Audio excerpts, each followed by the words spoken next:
Hi, this is Rabbi Chaim Kaufman. Welcome to our 279th installment in the Torah portion of the week. We're holding by Parshas Chayei Sarah.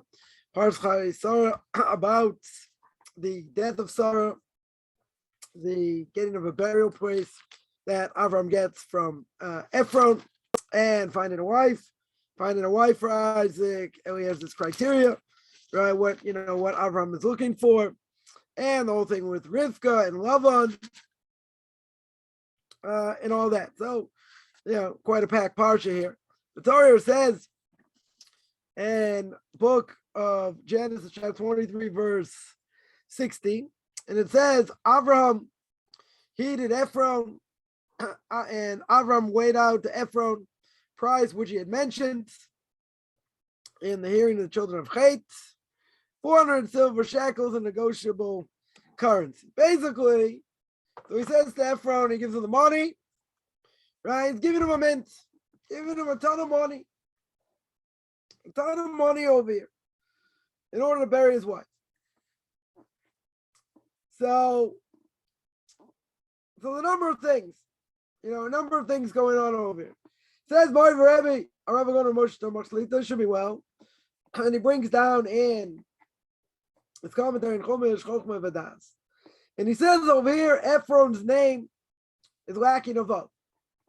Right? Sometimes his name is with a vav, right? Ayin, Pei, Reish, Vav, Nun. And sometimes it's Ayin, Pei, Reish, Nun, right? And there's a dot over the Reish, for the sound of O. So Rebbe says, what's going on over here? Right, what's going on? And that is, he's lacking the vav. He's lacking this vav. It's coming on the Midrash. And the Midrash says over here that an evil person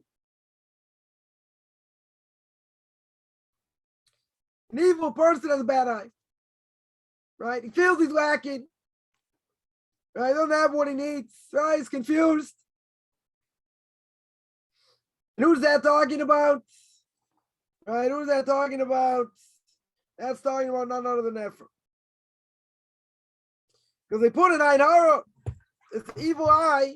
I'm not really going to speak about the evil eye, but I want to make a point here. What Rebbe's going to say. He put an evil eye in the money of a righteous person. But he realized he's going to pay. Right? By doing so, what happens? He loses the vav. Right? He loses the vav in his name. So, what's going on? I understand, okay? You put in Ein Hara, put in this evil eye, causing him to lose the vav in his name. Like, what's going on? So Rebbe brings down, he says, I heard one time.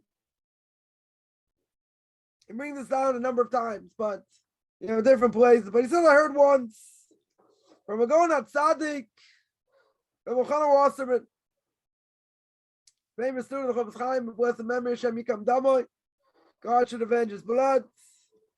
And he used to stay in London to raise money for the Yeshiva in Baranovich. So he used to stay by the Sternbuch. It's very close to his father. His father died when he was young, so he used to come. He used to stay in their house. And one night, there was a whole discussion about Parnasa, or making a living. She was a widow, at the age of 35. She had 9 kids.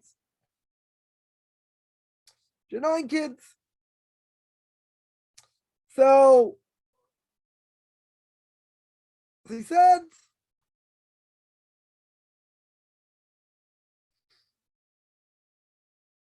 when he said like this, or there's a question that, it's permissible for everyone to work according to what they need for panos. Right? Everyone's got an obligation. to do what they can. Do what they can to make a living. You do what you can do. Right? But in her case, she got 9 little kids. What are you supposed to do? How far does that go? The Rosh Hashanah answered. He answered that, first of all, you got to believe that you can't take what doesn't belong to you in this world. Right? You can't grab on to something that doesn't belong to you in this world. Because if that's the case, you try and get something that doesn't belong to you, you lose out in other ways. So he says, you got to put your best foot forward, right? That's what the Chofetz Levavos says. Says in Duties of the Heart, you got to put your best foot forward,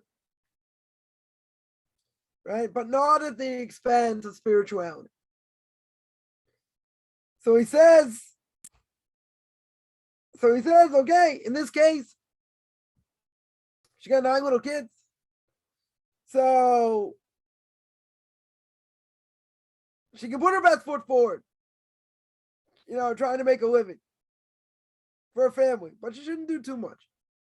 She shouldn't go beyond. Maybe she's going to, try this, try that, the other thing. Not to have as much time for her kids. So he says you can't do that. You cannot do that at the expense of spirituality. Right? In other words, what's the idea? The idea over here is that a person is going to think, okay, I'm going to work harder, work extra, make more money. Right? That's what we would think. But Rabbi Chanan said, no, you think you're going to make more money. The reality is you could lose money in other ways. A person's going to have health issues. Kids going to have health issues. You have other expenses that you don't expect. Right? So in other words, you gain in one area. You think you're going to make more or whatever. And you're going to lose somewhere else.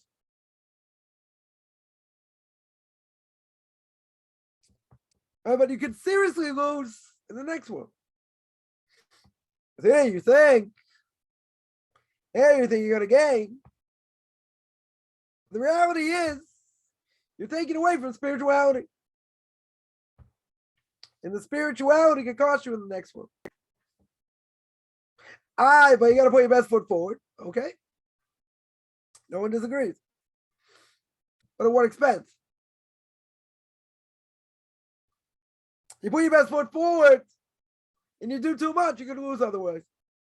In other areas, you're going to lose. He says, we got to believe 100% that God's judgment is true.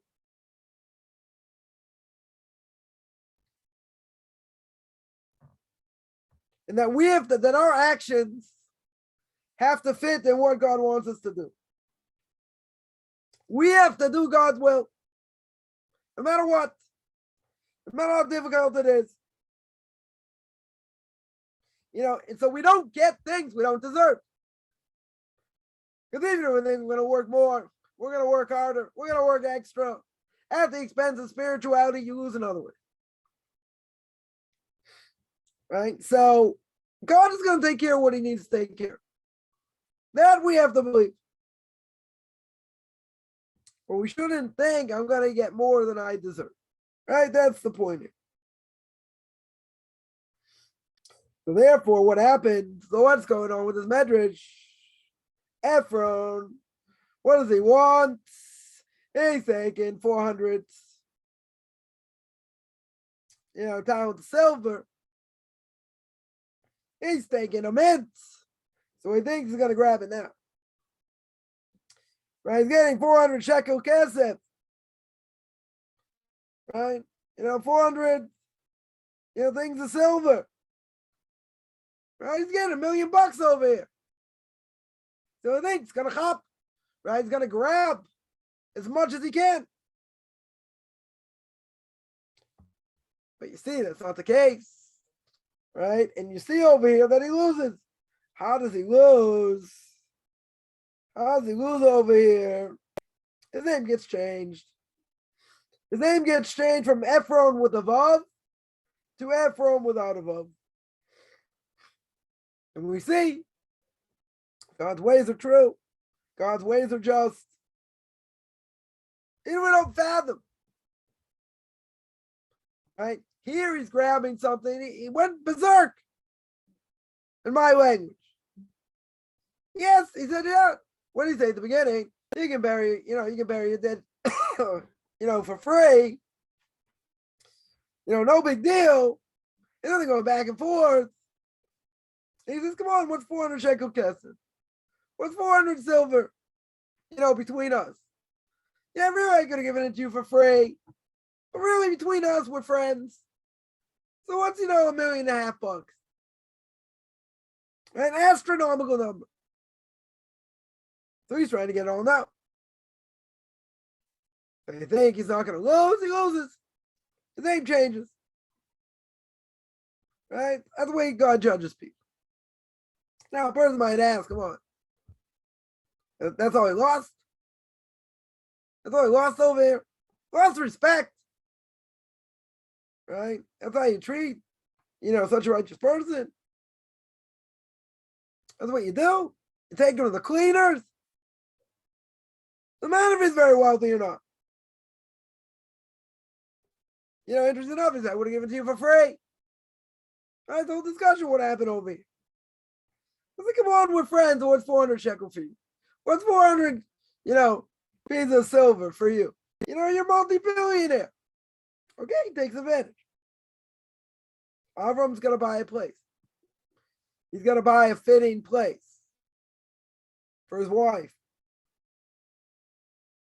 It's a fitting place, but okay, what's he going to do? He's going to pay through the roof. That's what he does. So Ephraim over here gets demoted. Right? He gets knocked down over here. He gets knocked down because his name gets changed. Right? He's lacking over here. He's lacking that vote. That's a crucial thing. Right? We look at these things, we don't know how to understand them. Very, very hard to understand. In general. God above doesn't what's lacking over here. What's lacking is he tried to grab something that doesn't belong to him. Right? That's the problem. Then my Rebbe says, this is what the righteous person, Rav Yuzal of Navardik, what did Rav Yuzal of Navardik say? He said this world is like a restaurant. The guests, ask for all kinds of things, all kinds of delicacies, all kinds of food, drink, and they get whatever they want. Right? They get whatever they need. Guess what? Doesn't end there. The end of the meal, what do they get? A check. There, you gotta pay. You gotta pay over here. The refusal said, this world, we get benefit from. When we do what we want, we have free will. We can totally get benefit. We have everything in front of us. Very good. But he says at the end, there's going to be a big check to pay. And then we're going to have to answer. We're going to have to answer for what we did. So yeah, enjoy it up. Eat, drink, and be merry, lest tomorrow I die. The prophet says. So enjoy everything in this world, okay? But guess what? There's a price. There's a price. So some people would say, after 120 years, I'm going 6 feet under. Nothing's really going to matter. We don't hold that way. We hold the person going to get judged. They'll get rewarded for their actions. And they'll pay the price for what they didn't do, what they could have done, where they failed. Just like second paragraph of the Shema. We do what we're supposed to do very good. We'll have rain, we'll have food. You know what you're supposed to do is payback. So Rabbi Yuzal over here gives this parable. You want to eat in this world. You want to derive benefit from all these different things. Very good. Eat as much as you want. But remember, you're going to have to pay. Right? There is going to be a price. There's going to be a price to pay. You don't get off scot-free.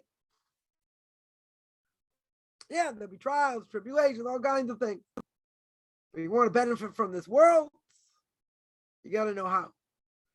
Right? We said before, you cannot get something you don't deserve. Because if you got something you took you didn't deserve, you're going to lose out in other ways. Right? So the whole discussion comes to making a living. People think, okay, I have an obligation to put food on the table, so therefore I'll learn less. Right? You know, when I'm working, you don't have an obligation to learn. When I'm not working, you got an obligation to learn. What about family? You got to deal with your kids. Wife's been with kids all the time, this, that. Okay, right? You have to have a balance. You know, you have to deal with the kids also at the same time. At the same time, it's got to go learn. He has to have fixed times to learn. The only way, in general, he's going to be successful, you know, in business is based on fixed times to learn. Right? And people say, you know, what happens if they just couldn't learn? They're so busy. So it could be God will exempt them. But what if they're so busy, they need to be that busy? They wasted time. Right? Other people could have taken care of it. No, I got to do this, and we have to make a sale, and this, that. So a person may find out that even when they were working, they were wasting time when they could have been learning. Why? Because they didn't need to be working. And that's going to be serious prohibition. The only permissibility to learn, not to be learning all day is the fact that you need to put bread on the table. The person has to have fixed time for learning. Right? And, you know, fixed time to learn, to pray. That's the base of all success. Right? That's the base. Now, does it mean a person is always going to be successful? No. Right? If God doesn't want you to be successful, you won't be. Doesn't matter what you do. You're going to put your best foot forward. But putting your best foot forward, first of all, is no guarantee. But second of all, you may do too much. And if you do too much, it takes away from spirituality. It takes away from spirituality, have a negative effect. Negative effect on you, your family, kids. Not only that, you may not, you know, while you're working, and you didn't need to be working, so you get a total prohibition of wasting time when you could have been learning. But you're gonna say, hey, I needed to work, I needed this, I needed that. True. But see, God's not gonna see it that way. God's gonna say you didn't need to do this. You know, someone else could have done it, or whatever the case is. So a person's gotta be careful. All right. Absolutely, a person has to have fixed time for learning. Right. But again, you don't gain, you don't take things that don't belong to you. Right? That's what Rabbi Chanan said. You don't take things that do not belong to you. Otherwise, you lose in other ways. Right? And you could lose in a serious way, you know, in spiritual terms. And that there'll be serious repercussions. I want to remind everyone I have a class, Duties of the Heart, every Tuesday, 9 o'clock Eastern time. Sunday, I have a packed day, 9 o'clock Eastern time, Book of Leviticus, chapter 16. No hide nations, no hide laws. 2:30 on Sunday, 9:30 Israel time. 2 days a week, Tuesday, Thursday, I have a Q&A, 10 o'clock Eastern time, 5 o'clock Israel time. Thursday, Tanakh Talk, controversial issues, 8 o'clock Eastern time. Saturday, Perkei Avos, ethics of our fathers. That is 2 o'clock Eastern time, 9 o'clock Israel time. I have conversion class. Anyone interested in any of this, find me on Facebook at Beyond Orthodox Conversion Judaism or Michael Chaim Kaufman, or you can send me an email, rabbichaimkaufman@gmail.com, RBBIChaimCoffman @gmail.com.